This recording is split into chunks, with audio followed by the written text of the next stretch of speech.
স্বার্থপর এই দুনিয়া, খোদার কসম কারোর জন্য থামে না, বড় স্বার্থপর।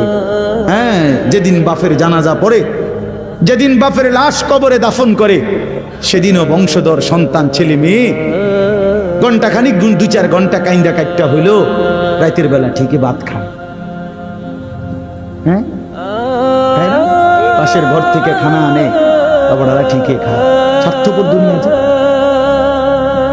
থামে না রে ভাই, থামে না দুনিয়া। ওই জন্য আমাদের কারোর জন্য থামবে না। তুমি আমি মরে গেলে শেষ। আবারও বলছি এই কথা, আমি মরে গেলে এরপরে পৃথিবী যত আধুনিকে হোক না কেন, আমার কি কথা বুঝছেন?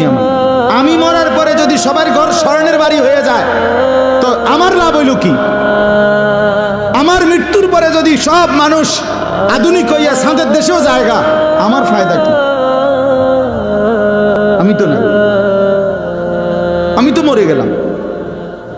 যে কবরে চলে গেল সে কি আর ফিরে আসবে? আল্লাহ আমাদেরকে বুঝ দান করেন।